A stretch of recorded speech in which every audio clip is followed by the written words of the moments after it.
Welcome everyone to our Sportsman's Bridge virtual open house. My name is Amy Aiello and I am the project's communication manager. So with me today, as you can see on our screen here, we've got Bob Vosen, who is MDT's District 1 administrator. We have Mark Stute, MDT's consultant design project manager, and Charlie Briscoe, Morrison Merrill's project manager and the bridge engineer for this project. These three, along with me, are going to outline the expectations for what's to come in the next few years for the Sportsman's Bridge and that associated fishing access site right underneath it. I also have Katie Cleets on the call as well. She is going to facilitate the Q&A for us at the end of this presentation. So if you have a question at any time throughout this presentation, feel free to write it in that Q&A box, should be at the bottom of your Zoom screen, and we'll address it at the end. And just a note, we are going to turn off our video here to help with any bandwidth. And so we'll have those off as we enter this presentation and turn those back on for that Q&A. So let's go ahead and do that.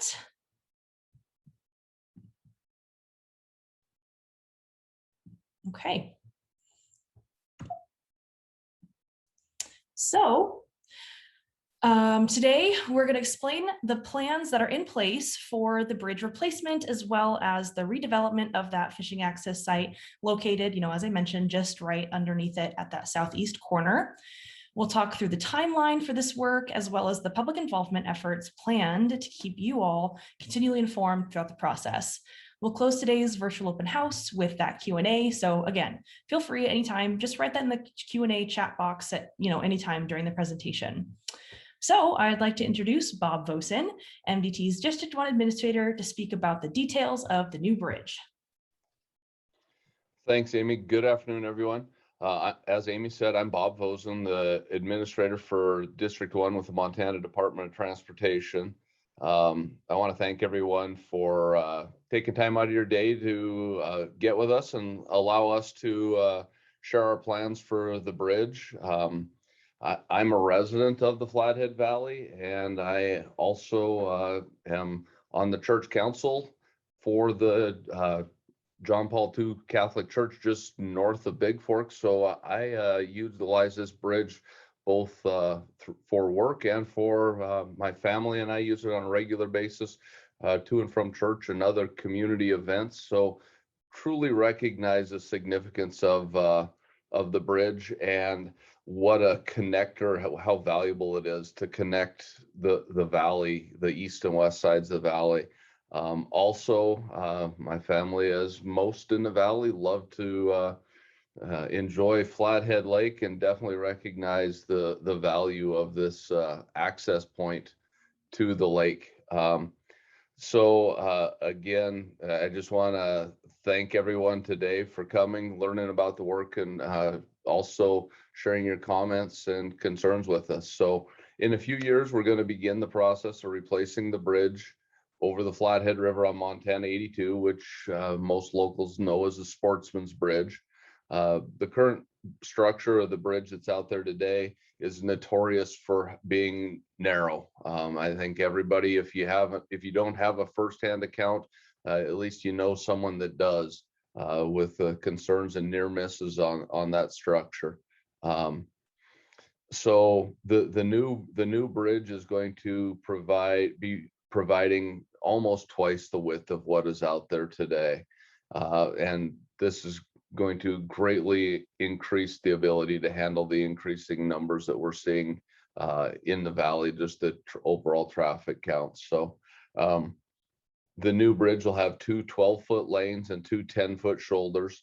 And also, as part of the project, we're going to be improving Highway 82 on either end of the bridge. It'll be going to the east near the top of the crest of the hill as you're approaching Bigfork, and to the west it'll end past the approach many call Sliders approach into the Sliders' large barn. It'll continue west of there to the next approach to the north. So also we will be providing left and right turn lanes into Hanging Rock Drive, which is the road to the agate shop, and that takes you into the subdivision on the east side of the river. The new bridge is going to be built just to the south of the existing bridge, this or downstream of it. This will allow us to continue to use the existing bridge for traffic while the new bridge is being constructed. Once the new bridge is complete, the old bridge will be removed. And I'm sure when I mentioned that we're going to be moving the new bridge downstream, it may have triggered thoughts in everyone's mind. Wait a minute, that's right where the fishing access is. And so we're going to have to make some adjustments to the fishing access. So I'm gonna turn this over to Charlie with Morris Merrily to explain more about this. Thank you, Bob. Hello, everyone. My name is Charlie Briscoe, and as Bob mentioned, I'm Morris Merrily's project manager and lead bridge engineer for this project. Morris Merrily is honored to be a part of this team in conjunction with MDT and Big Sky to replace such a vital part of the transportation system for the Bigfork community. As Bob mentioned, the Sportsman's Bridge fishing access site located on the southeast bank of the river will be impacted as a result of the relocation of the new bridge to the south of the existing bridge. To address this impact, we've been working with the Montana Fish, Wildlife and Parks, or FWP, to design a new fishing access site. The new fishing access site is going to be relocated immediately to the south of the existing one by approximately 70 feet from where it currently stands today. The new site will feature a paved parking lot and a paved access road. The new site will have increased parking stalls to accommodate 28 trucks and trailers and 8 standard vehicles. It will also feature ADA accessible parking, which will be located near the relocated restroom facility. Once the site is reconstructed, access will actually come off of Hanging Rock Drive instead of the current access coming off of Highway 82. With that in mind, I want to pass this over to Mark Stute, and he can talk us through some of the timelines that are left on the project. Thank you, Charlie. Good afternoon, everyone. I'm Mark Stute, MDT's Consultant Design Project Manager for the Sportsman's Bridge project. Thank you all to who are here today and learning more about our project. And on behalf of MDT, I can confidently say that we are very excited to build this new bridge for you, safer bridge. Our goal is to begin construction for this project in 2023. Until then, you can see on the timeline here that we have been busy finalizing designs and completing our environmental evaluation and ultimately planning for the beginning of construction. Big Sky Public Relations will also be out in Bigfork, keeping you all up to date on the project milestones. You likely won't see much activity on the bridge until 2023. You might see some crew members here or there surveying or measuring things, but nothing too serious as far as impacts to traveling public. As Bob had mentioned, we're going to be constructing this new bridge right next to the other. This means that your daily commutes generally should not be impacted much, probably slower actually. Slowed down traffic. There might be a few days that you'll need to close down the existing bridge for short durations as we do those tie-ins on either end, but Amy will be sure to keep you aware of those closures when we need them. Speaking of Amy, let's hear from Amy about Big Sky Public Relations public involvement plans for this project. Thanks, Mark. Also, just for the attendees' sake, I did pull up here the bridge design plans. So feel free, take a look. And then, of course, if you have any questions on specifics, we can address those in that Q&A. But yeah, let's talk about public involvement. So, the key to this project is really just to keep you all engaged now, obviously well before construction, of course, during and a little bit after too. My team is here to take on any questions or comments you might have about the project. So please take note from the next slide of our contact information so that you can have it for any questions that might arise after today. This project also has a webpage on MDT's main site with tons of information on it. Here you'll find project documents, graphics, and a lot more. That's where our weekly updates will live as well, as those get started once we do have the active construction in place.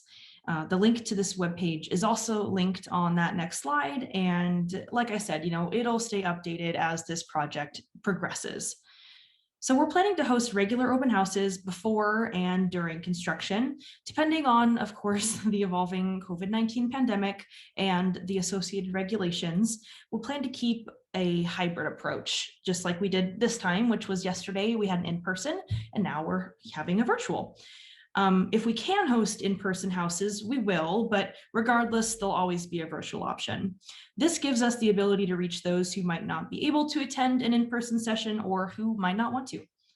Outside of the open houses, we'll stay continually involved in Bigfork. We really do love spreading the word about MDT's work at events like the Village Market and other community events. So keep an eye out for us there and say hi if you see us. But above all else, we are really just a call away. So if you have anything you want to talk about regarding the bridge or any other MDT projects in the Flathead, just give us a ring. So let's open up the floor now to that Q&A. I'm going to pass it over to Katie to bring us home. Thanks, Amy. So for those that are on the call, if you have a question or a comment that you would like this team to address, please feel free to add that to the Q&A system at the bottom of your screen. It looks like 2 chat bubbles, and we can go ahead and get started. We have 2 questions from Jim and Bob. I will throw both of these over to you. So Jim is asking if there will be a dedicated bike or walking lane as part of the project. And then with that, he's also wondering if the existing bridge will remain fully open during construction, except for that tie-in that Mark mentioned. All right, great. Thanks, Katie. Jim, great questions. I'll answer the second one first, and the answer there is yes. We will not be impacting traffic while we're constructing the vast majority of this project. That's the reason, one of the big reasons for doing the off alignment construction, as we call it, or putting the new bridge in a new location. That way we can just continue to have traffic we want to reduce the impacts to the traveling public as much as possible. So there will be sometimes near the end of the project, as we're building those connection points, where we will have to tear up the connection point. The asphalt will have to come off the road, and we'll be bringing new gravel in and making that connection. But again, the majority of the project will be off alignment, so the traveling public can just continue to utilize the roadway and the bridge as it is today. There will be also times where, as we're making those connections, as we're building the fill, bringing in the new material, we may have to have a single lane closure with a flagger or a signal to allow traffic to run back and forth. But again, we'll do our best to keep those impacts limited to the shortest amount of time possible. Now, as far as the bike lane or walking lanes, we are not going to have a dedicated bike lane or walking lane on the bridge at this time. The bridge is being built substantially wider than what is necessary for traffic only. With those 12-foot lanes are our standard width, but a 10-foot shoulder is a very wide shoulder. And part of the reason for that is that in the future, if a shared use path or a walking path, if you will, is constructed to connect from Highway 82 over to Highway 93, which is in Flathead County's long-range transportation plan, if and when that's constructed, we can do some things with the bridge as far as making some shifts with the striping on the bridge and install a protective rail to separate a shared use path or a sidewalk from the travel lanes. But we're going to hold off on doing that until we want to make sure that there's connectivity with the path. I hope that answers your question. If not, go ahead and I did see, Jim, you did just pop up, will pedestrians be allowed to use this bridge? And absolutely. You know, we don't exclude anybody from utilizing our bridges, but the one that comes to mind now is the new old steel bridge, if you will, on Highway 35, or I'm sorry, not on Highway 35, south of Highway 35. I'm drawing a blank on the name of the road, but that's one that we have we see a lot of people fish from as well. Pedestrians are always welcome to use the bridge, and this one, with having the 10-foot shoulders, that's going to provide a comfortable place for people to be if they are standing there. It's you know, not as comfortable as having a dedicated place for pedestrians, but it's definitely going to feel much wider and much safer, obviously, than what we have out there today. Thank you, Bob. It looks like that may have answered Jim's question. And Jim, please, again, feel free to follow up as you did before if there's anything we can further elaborate on. Right now, those are the only questions that we have in the queue. So folks, if you do have other things that you would like for our team to address, please feel free to throw those into that Q&A system or type them in. Otherwise, you can follow up with Amy via email, or by calling our project hotline. Both of those contact points are on the screen, and we're certainly around for the next couple of years and beyond to help out with this project if you have anything between now and then that you would like to discuss as well. And Amy, if I could get you to go back to one of the plan sheets that you had up briefly, let's go back to there and let people take a look. That's a great one right there. I did just want to point out a couple comments that we have, and this visual will allow people maybe to have a little better understanding. This is Hanging Rock Drive here. The old fishing access point was a separate approach located just to the on your screen, just to the left of Hanging Rock Drive. And you can see now that the fishing access is going to connect onto Hanging Rock Drive or Hanging Rock Road itself. So we'll be combining those two access points into one. And this also, it isn't shown in there, but you can see the heavy dashed lines are the edge of the pavement. That'll be the edge of the new pavement. And you can see in the area around just immediately to the left of Hanging Rock Road, where the roadway is wider there. That's to allow for that eastbound right turn lane onto Hanging Rock Road. And then also there will be a westbound left turn lane onto Hanging Rock Road as well. And the other thing that this allows people to take a look at is the reconfiguration of the parking and the fishing access site.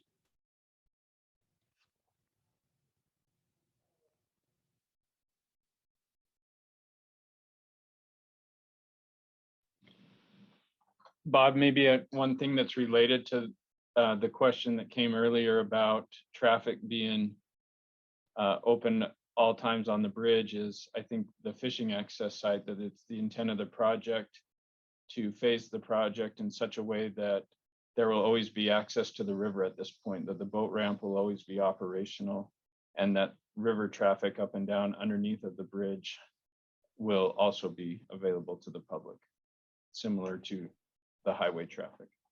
Thank you, Charlie. Those are both great points. Yeah, we didn't address in the presentation river traffic. We will maintain traffic on the river.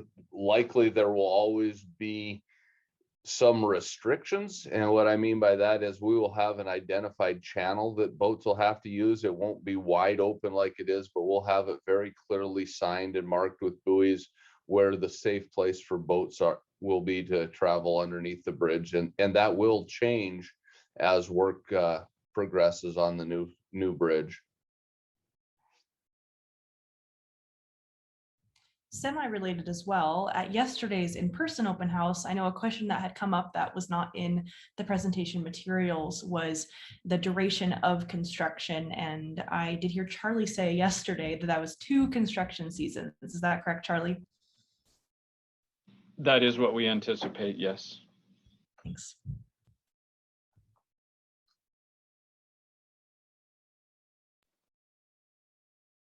Bob, we have another question for you. Will the new fishing access be constructed first? Yes, and that's what Charlie was saying. The plan is to reconstruct or construct the new fishing access first to allow then a place for the bridge to be built. If you take a look on this sheet that's in front of you right now on the screen, you'll see that the new bridge lines up right with the existing boat ramp today. So we'll make that new location, get that ramp location set, and then start work on the bridge.